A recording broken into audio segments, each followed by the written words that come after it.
नमस्कार दोस्तों, हमने एक वीडियो जारी किया था, कैसे बताया था कि कैसे इजराइल के आसपास यानी इजरायली बॉर्डर तक पहुंच चुकी है तुर्की सेना। तुर्की कैसे सीरिया में घुस करके एयरबेस पर कब्जा करने जा रहा है और तुर्की जो है वो बाकायदा अपने सैनिकों की यहाँ पर तैनाती करेगा सीरिया में।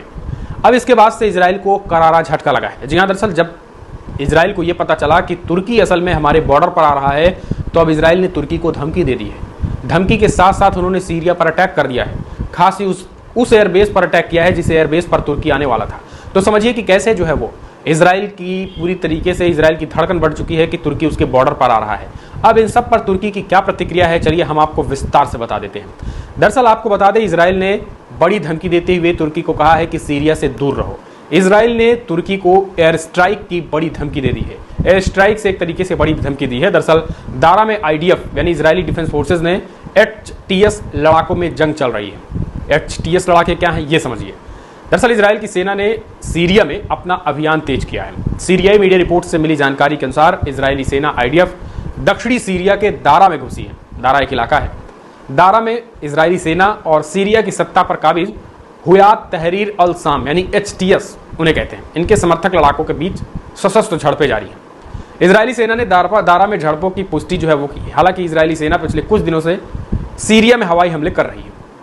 HTS के नेतृत्व वाले सीरियाई विदेश मंत्रालय ने इन हमलों की कड़ी निंदा की है। सीरिया ने जहां एक तरीके से इस पूरे मामले में कड़ी निंदा की है, तो वहीं तुर्की को भी ये हमला संदेश देने की एक भरपूर कोशिश इजराइल ने की है। किस चीज़ को संदेश दिया गया है? दरअसल तुर्की को इजराइल का ये संदेश है कि सीरिया में इजराइल के हमलों का उद्देश्य तुर्की को संदेश देना है कि वो अपने इलाकों से दूर रहो, यानी सीरिया से। इजरायली मीडिया आउटलेट्स द यरूशलेम पोस्ट ने एक इजरायली अधिकारी के हवाले से पोस्ट की है। अधिकारी के अनुसार इजराइल का साफ संदेश है कि तुर्की सीरिया में सैन्य अड्डे स्थापित न करे और देश के आसपास आसमान में इजरायली गतिविधि में हस्तक्षेप कतई न करे। तो ये चीज़ें इजराइल ने कही है। दरअसल तुर्की और इजराइल के बीच लंबे समय से तनावपूर्ण संबंध रहे हैं। हालांकि अब तुर्की ने साफ कर दिया है कि वो सीरिया में इजराइल से फिलहाल किसी भी प्रकार का टकराव वो सीरिया में नहीं चाहता है।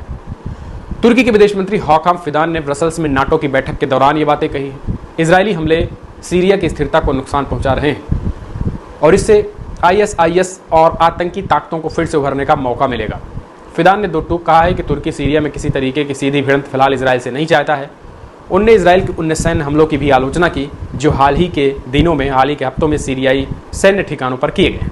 उनका कहना है कि ये हमले तुर्की और सीरिया की साझा रणनीति को कमज़ोर कर रहे हैं, जिसका मकसद ISIS और कुर्दिश वर्कर्स पार्टी यानी PKK जैसे इस्लामिक संगठनों को, आतंकवादी संगठनों को ख़त्म करना है उनका मकसद। तो ये चीज़ें उनका कहना है। दरअसल आपको बता दें, पूरा माजरा यह है कि तुर्की के राष्ट्रपति रेसेप तैयब एर्दोगान सीरिया में अपनी पकड़ को मजबूत करना चाहते थे। उनका लक्ष्य था कि इस क्षेत्र में अपना दबदबा बढ़ाना और ऑटोमन साम्राज्य की पुरानी ताकत को फिर से हासिल करना था।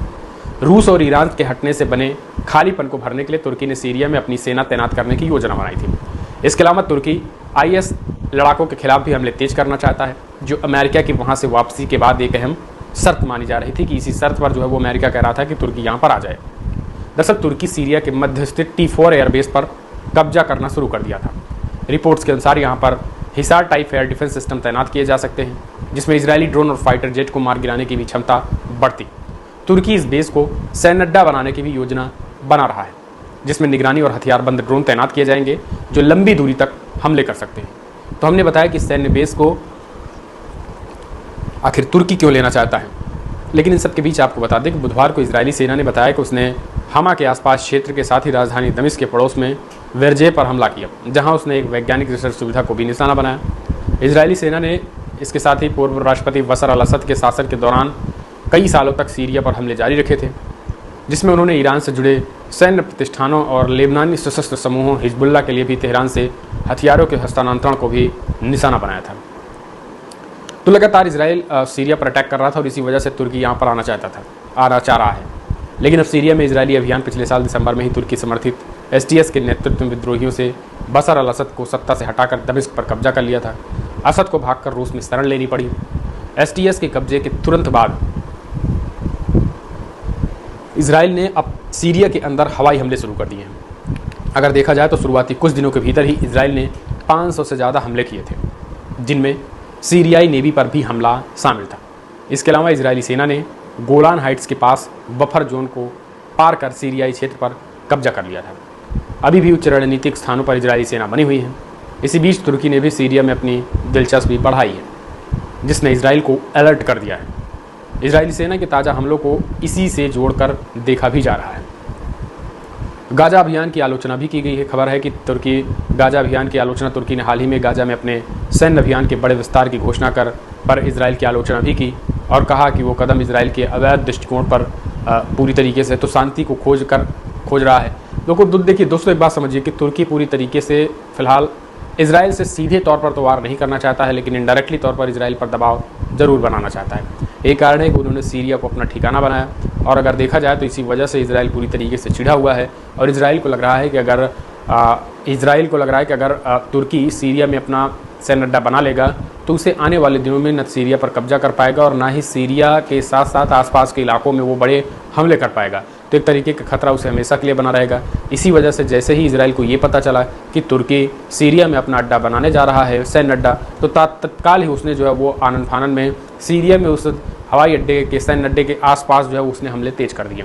तो ये चीज़ें अपने आप में बहुत बड़ी बात है। तो दोस्तों, अगर इस तरीके की चीज़ें होती रहीं तो कहीं ना कहीं आने वाले समय में आप देखेंगे कि स्थिति और ख़राब होगी, क्योंकि तुर्की रुकने वाला नहीं है और इधर इजराइल भी रुकने वाला नहीं है और उधर अमेरिका और ईरान तो तनावपूर्ण स्थिति बनी हुई है। तो स्थिति खराब होती नज़र आ रही है और स्थिति खराब हो रही स्थिति को आप कैसे देखते हैं, अपने सुझाव देना ना भूलिएगा। दोस्तों, आखिर मिडिल ईस्ट में शांति कैसे आएगी?